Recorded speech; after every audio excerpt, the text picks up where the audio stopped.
অভয়নগরে ব্যবসায়ীকে কুপিয়ে হত্যা। যশোরের অভয়নগর উপজেলার গোয়াখোলা গ্রামে আনিসুর রহমান ৬৭ নামে এক ব্যবসায়ীকে কুপিয়ে হত্যা করেছে দুর্বৃত্তরা। গতকাল বুধবার ৬ মে সন্ধ্যায় পীরবাড়ি মাদ্রাসা সংলগ্ন আনিস ট্রেড ভ্যালি মার্কেটের সামনে এই হামলার ঘটনা ঘটে। গুরুতর আহত অবস্থায় হাসপাতালে নেওয়ার পর বৃহস্পতিবার ৭ই মে ভোর ৪টার দিকে খুলনা মেডিকেল কলেজ হাসপাতালে চিকিৎসাধীন অবস্থায় তার মৃত্যু হয়। নিহত আনিসুর রহমান সাতক্ষীরা জেলার কলারোয়া উপজেলার কুশোডাঙ্গা গ্রামের মৃত আব্দুল মজিদের ছেলে। ব্যবসায়িক কারণে তিনি দীর্ঘদিন ধরে অভয়নগরের গোয়াখোলা গ্রামে স্থায়ীভাবে বসবাস করছিলেন। তিনি নোয়াপাড়া বাজারের সার আমদানি রপ্তানিকারক প্রতিষ্ঠান মেসার্স জয়েন্ট ট্রেডিং কর্পোরেশন লিমিটেডের পরিচালক ছিলেন।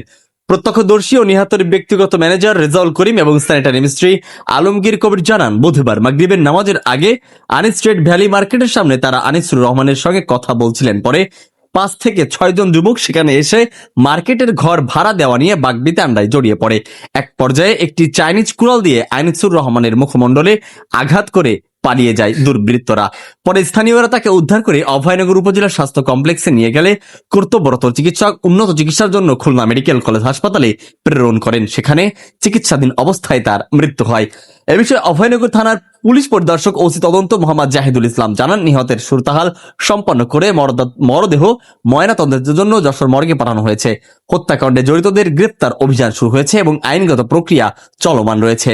এদিকে আজ বৃহস্পতিবার সকালে অভয়নগর থানা বিএনপি সভাপতি ফরাজি মতিয়া রহমান, পৌর বিএনপি সভাপতি আবু নঈম মোরল, সাধারণ সম্পাদক রেজাউল ইসলাম মোল্লা, স্বেচ্ছাসেবক দলের আহ্বায়ক মোল্লা হাবিবুর রহমান হাবিব সহ স্থানীয় রাজনৈতিক নেতৃবৃন্দ নিহতের পরিবারের প্রতি সমবেদনা জানান এবং দ্রুত দোষীদের গ্রেফতারের দাবি জানান। একইভাবে উপজেলা জামাতের নেতৃবৃন্দ পৃথকভাবে গভীর শোক ও সমবেদনা প্রকাশ করেন।